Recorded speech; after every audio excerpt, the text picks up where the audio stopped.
ನಮಸ್ಕಾರಮ್ಮ. ನಮಸ್ಕಾರ. ಪದ್ಮಾವತಿ ತವನಪ್ಪ ದೇಸಾಯಿ ಅವರೇ, ಹ್ಞೂ ರೀ. ಅಮೀನ್ಬಾವಿ ಜಿಲ್ಲಾ ಪಂಚಾಯತಿ ಕ್ಷೇತ್ರದಿಂದ ಪ್ರಬಲವಾಗಿ ಜಿಲ್ಲಾ ಪಂಚಾಯತಿ ಚುನಾವಣೆಯಲ್ಲಿ ನಿಮ್ಮ ಹೆಸರು ಕೇಳಿ ಬರ್ತಾ ಇದೆ. ಯಾಕಮ್ಮ ಇಷ್ಟು ಸರ್ ನಿಮ್ದು ಯಾಕೆ ಕೇಳಿ ಬರಾಕ?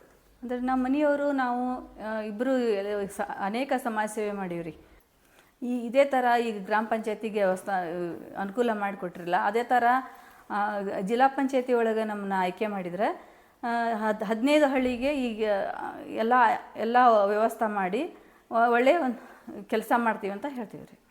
ಏನೇನು ಕೆಲಸಗಳನ್ನು ಆಗಬೇಕಾಗಿದೆ ನಿಮ್ಮ ಜಿಲ್ಲಾ ಪಂಚಾಯತಿ ಕ್ಷೇತ್ರದಲ್ಲಿ? ನೀವು ಗ್ರಾಮ ಪಂಚಾಯತಿ ಮೆಂಬರ್ ಆಗಿ ಇದ್ದೀರಿ ಈಗೇನು ಕೆಲಸ ಮಾಡ್ತಾ ಇದ್ದೀರಿ?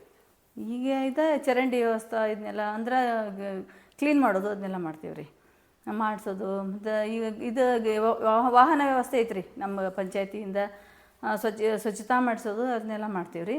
ಇನ್ನು ಮುಂದೆ ಅಕಸ್ಮಾತ್ ನಾವು ಜಿಲ್ಲಾ ಪಂಚಾಯತಿ ಆಯ್ಕೆ ಆದರೆ ಅನೇಕ ಅಭಿವೃದ್ಧಿ ಕಾರ್ಯಗಳು ಅಂದ್ರೆ ಈಗ ಶೌಚಾಲಯ ಆಗಿರ್ಬೋದು, ಸಾರಿಗೆ ವ್ಯವಸ್ಥೆ ಮತ್ತು ಶಿಕ್ಷಣ ವ್ಯವಸ್ಥೆ ಎಲ್ಲ ಅಂದ್ರೆ ಮಾಡ್ತೀವಿ ರೀ. ಮೇನ್ ಇರೋದು ಇಲ್ಲೇ ರೀ ಶಿಕ್ಷಣ ವ್ಯವಸ್ಥೆ ಇಲ್ಲ. ಅದು ನಮ್ಮದು ಇರೋದು ಶಿಕ್ಷಣದ್ದು ಅಭಿವೃದ್ಧಿ ಮಾಡ್ಬೇಕಂತ ಐತ್ರಿ. ಅಂದ್ರೆ ನಮ್ಮ ಮನೆಯವರು ಆಯ್ತು ನಾವು ಆಯ್ತು ಶಿಕ್ಷಣ ಕ್ರಾಂತಿ ಆಗಬೇಕಂದ್ರೆ ಇಲ್ಲೇ ಒಂದು ಕಾಲೇಜಿನ ವ್ಯವಸ್ಥೆ ಬೇಕು ರೀ. ಕಾಲೇಜಿನ ವ್ಯವಸ್ಥೆ ಆಗ್ಬೇಕನ್ನೋ ನನ್ನ ಆಸೆ ಐತ್ರಿ. ಅದೇ ಅಂದ್ರೆ ಫಸ್ಟ್ ನಾ ಆರಿಸಿ ಬಂದ್ರೆ ಅದನ್ನ ಮಾಡ್ತೀನಿ ಅಂತ ಹೇಳ್ತೀನಿ ರೀ. ನಮಸ್ತೆ ರೀ. ಹಾಗಾದರೆ ಅಮೀನ್ಬಾವಿ ಜಿಲ್ಲಾ ಪಂಚಾಯತಿ ಕ್ಷೇತ್ರದಿಂದ ಪ್ರಬಲ ಟಿಕೆಟ್ ಆಕಾಂಕ್ಷಿ, ಹೌದಲ್ರಿ? ಹಾಂ.